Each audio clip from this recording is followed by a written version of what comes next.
जलसेचन द्वितीय प्रसंगटी है शीतल भंडार।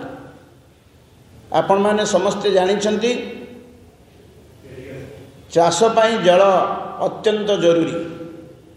राज्य रे यही 25 वर्ष भितर जलसेचन व्यवस्था अत्यंत नैराश्यजनक।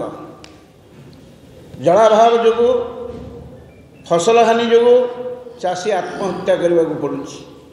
चाषी आत्महत्या राज्य में पाखापाखि 10,000 ऊर्ध्व टपिलाणी। मुख्यमंत्री नीरव द्रष्टा पूर्व निर्वाचन रे प्रतिश्रुति देइछंती। सरकार को आसवा बेले मध्य कहिछंती 2008 रे निर्भर प्रतिश्रुति देइछंती ओडिशा रे जो 314 ब्लॉक अच्छी प्रति ब्लॉक स्तर में 35% जलसेचन व्यवस्था करा। आज को ब्लॉक रे केते प्रतिशत जलसेचन करा जाइछि तार एक श्वेतपत्र प्रकाश करने कांग्रेस दल तरफ आम दाबी करुँ। 35% तो छाड़ आज पर्यंत जहाँ तत्कालीन मुख्यमंत्री जानकीलाल पट्टनायक समय कांग्रेस अमल समय जहाँ जलसेचन व्यवस्था होता ये 25 वर्ष भितर एमाने मात्र 9% जलसेचन व्यवस्था कागज कलम दर्शे। 35% जलसेचन संपूर्ण मिथ्या प्रतिश्रुति प्रतारणा देइछंती चाषी की ताहार सठिक जवाब मध्य चाषी ही देवे।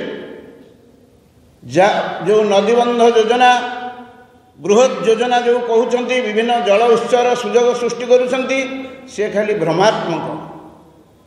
आज पर्यंत जदि जलसेचन एत नदीबंध योजना होता आप जानी दशरथपुर कथा जाजपुर जिलार जड़े चाषी आत्महत्या करथिला। सेठी अनेक दृष्टांत रही।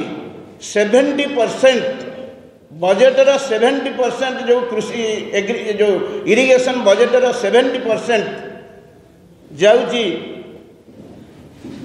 जो मेगा जलसेचन बाबद को तार कॉन्ट्रैक्टर किए तार कॉन्ट्रैक्टर हेले तामिल पांड्याल एवं ओडिया लोक सबुथुरु बाद पड़ुछंती। तामिल लोक को अग्राधिकार दिया जाउची। निम्नमानर काम होउची जहाँ फल दुर्बल नदीबंध जो अनेक समय बन्या सृष्टि होउची। एथिपाई ये बीजेडी सरकार संपूर्ण भाव में दायी। द्वितीय कथा पनीपरिबा संरक्षण करने अत्यंत पक्षे शीतल भंडार आवश्यकता रही। कांग्रेस अमल कांग्रेस सरकार समय राज्य में अनेक शीतल भंडार कृषि भित्तिक शिल्प आखुकल तेलकल विभिन्न सूताकल सब प्रतिष्ठा करा जाइथिला। एबे कौन करा जाइछि सबु जहाँ करा जाइथिला कृषि भित्तिक शिल्प ताकू साग माछ मूल्य बिक्री कर दिया जाइछि, अचल कर दिया जाइछि।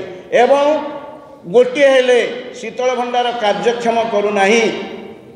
राज्य सरकार कही 146 शीतल भंडार करेंगे आलू मिशन योजना रे 3 वर्ष धरी कुआड़े गला से शीतल भंडार।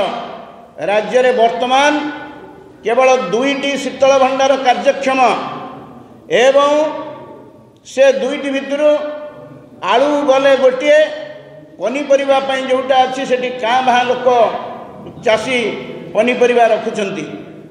पनीपरिबा संरक्षण पर सुविधा नथिबारु साग माछ मूल्य रे चाषी बाध्य होइकिरी बिक्री करुछि। आपण कोरापुट जिलार कुंदली हाट को जातु किंबा आपण जाजपुर विभिन्न अंचल जातु देखिए जोठी अधिक पनीपरिबा उत्पादन होउछि। राईकिया कहतु किंबा आपणकर बंधगड़ कहतु सेपट अंचल रे सबु पनीपरिबा सढ़ुछि। सरकार कहउछंती आमे शीतल भंडार करिछु। कोठी शीतल भंडार करिछंती जदि उद्यान विभाग रे कोटी कोटी टंका दुर्नीति होउछि। उद्यान विभाग एवं कृषि विभाग चाषी कौन करुच्ची मुख्यमंत्री कौन देखुंट पांड्यन कौन देखुंट दुर्नीति महादुर्नीति कृषि विभाग एथिपाई सरकार संपूर्ण भाव में दायी। शीतल भंडार एवं जलसेचन संपूर्ण भाव में भूषुड़ी जाइए।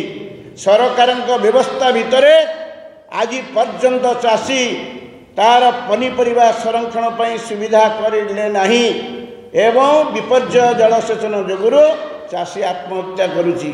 एइथिपाई आमे कांग्रेस दल तरफ दाबी करुचु सरकार को चेतई देवाक चाहूँ जो 75 लाख चाषी राज्य में अछंती तांकु जेते गुड़िए प्रतिश्रुति देइछ बिजुली छाड़ ठारू एवं विभिन्न प्रकार सहायता दब बोली जेते गुड़िए कहीच प्रतिश्रुति देइछ से प्रतिश्रुति आज प्रतारणार परिणत होइछि भंडीच ठकीच एवं चाषी मानक बेकरे ठिया होइछ चाषी आत्महत्या होइछि जहा फल राज्य में आज 10 लाख हेक्टर चाष जमी पड़िया पड़ाणी 30 लाख लोक दादन श्रमिक खटिवाई बाहर राज्य को निजर भिटामाटी छाड़ी जाइछंती। मुख्यमंत्री निज जिला बरहम जो गंजाम जिला यही जो गत खरीफ रे 60,000 हेक्टर जमी संपूर्ण मरुड़ी है सरकार दर्शेले 10,000 जदि जलसेचन व्यवस्था होता ताहले निश्चित भाव में किछि चाष बंची भी जाई था। तेणु ये जलसेचन विपर्य पाई नवीन पट्टनायक पांड्यान दायी शीतल भंडार नथिबा हेतु शीतल भंडार ना जो कोटी कोटी टंका हड़प चली रायगड़ा 20 कोटी टंकार गोटे शीतल भंडार हाँपाई व्यवस्था थिला कहतु सी शीतल भंडार कौ अवस्था रही शीतल 42 मौजार अंचल लोकंर पनीपरिया उत्पादन करती कौटी रहीटा एवं राइकिया अंचल कंधमाल जिले में जो बड़ी भाव में पनीपरिया होची से कौटी रहीटा तेणु मोटामोटी भाव में ये सरकार मिथ्याबाजी सरकार प्रतारणा देइछंती प्रतिश्रुति गोटे पालन करिनाहंती।